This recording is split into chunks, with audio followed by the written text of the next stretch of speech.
जय श्री कृष्णा। आप सभी का मेरे इस चैनल पर बहुत बहुत स्वागत है। आज हम इस वीडियो में आप सबके लिए लेकर आए हैं पौष मास के रविवार को सुने जाने वाली सूरज भगवान की व्रत कथा। तो चलिए अब हम कथा शुरू करते हैं। एक समय की बात है, एक गांव में एक ब्राह्मण रहता था। वह सूरज भगवान का भक्त था। वह सुबह सवेरे नहा धोकर सूरज भगवान की कहानी कथा कहता। वह घर में ही रहता था। तब ब्राह्मणी एक दिन कहने लगी कि आप कुछ कमा कर लाओ, कमाए बिना काम कैसे चलेगा। तो ब्राह्मण कुएं पर जाकर बैठ गया। तब ब्राह्मण को पनिहारियां बैठने नहीं देती थी। बाहर जाकर बैठता तो लड़के बैठने नहीं देते थे। हट पर जाकर बैठता तो हटुआ नहीं बैठने देता। तब वह सारी जगह से निराश होकर बावनी उजाड़ में जाकर बैठ गया। वहाँ एक सूखा हुआ पीपल और सूखा हुआ तालाब था। ब्राह्मण ने जैसे ही नहा धोकर पूजा पाठ किया, कथा कहानी पढ़ी, पढ़ते ही तालाब दूध से भर गया। सूखा हुआ पीपल हरा भरा हो गया और उनमें से सूरज नारायण भगवान बोले,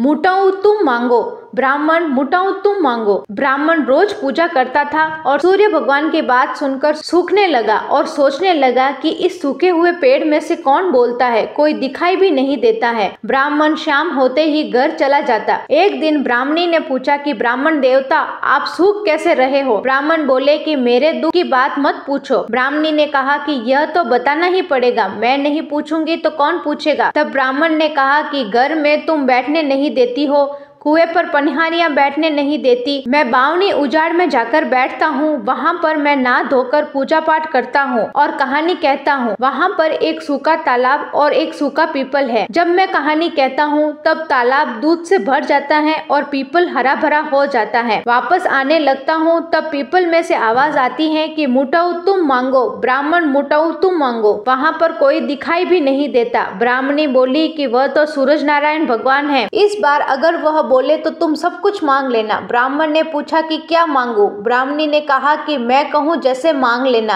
अन्न दो, धन दो, लाच दो, लक्ष्मी दो, सोने का अंबर दो, रूपा का बखर दो, मोतियों का थाल दो, मोटा मोटा रोड दो, पालने में झूले बेटा दो, लावना लाई लक्ष्मी दो, कुल आई बहू दो, हाथी घोड़ा लव लश्कर दो, नखानी मेल दो, 35 वर्ष जैसी मेरी काया, 16 वर्ष की ब्राह्मणी की काया, इतना सभी दो। दूसरे दिन जब सूरज भगवान आए तब ब्राह्मण ने सब कुछ मांग लिया। सूरज भगवान बोले कि ब्राह्मण, देखने में तो तू भोला दिखता है, लेकिन संसार का सारा सुख तूने मांग लिया है। सूरज भगवान बोले कि जा, तुम्हारे सभी सुख हो जाएंगे। ब्राह्मण घर आया तो उन्हें झोपड़ी की जगह महल दिखाई दिया। महल में से ब्राह्मणी उसको बुला रही थी। ब्राह्मण ने देखा महल में कंचन की काया जैसी ब्राह्मणी मुझे घर बुला रही है। ब्राह्मणी कहने लगी कि महल में पधारो, आप पर सूरज भगवान प्रसन्न हुए हैं, हमने मांगा जितना सभी दे दिया। ब्राह्मण बोले कि हम इतने धन का क्या करेंगे। ब्राह्मणी बोली कि हम कुंवारी कन्या का विवाह करके मुकलवा देंगे, हवन करके समाज को भोजन करवाएंगे। ब्राह्मण ने गाँव में न्योता दिया, सबको भोजन कराया और ब्राह्मणों को दक्षिणा दी। सभी ने भोजन किया और सभी ने ब्राह्मण की जय जयकार की। उस देश के राजा ने ब्राह्मण को बुलाकर पूछा कि तेरे पास इतना धन कहाँ से आया है। ब्राह्मण बोला कि मेरे ऊपर सूरज भगवान प्रसन्न हुए हैं। ब्राह्मण ने राजा को सारी बात बता दी। राजा ने कहा कि भाई, मेरे धन तो बहुत है लेकिन पुत्र नहीं है। जब ब्राह्मण ने कहा, राजा जी आप भी सूरज भगवान की पूजा पाठ कथा कहानी का नियम लो। राजा ने ऐसा ही किया।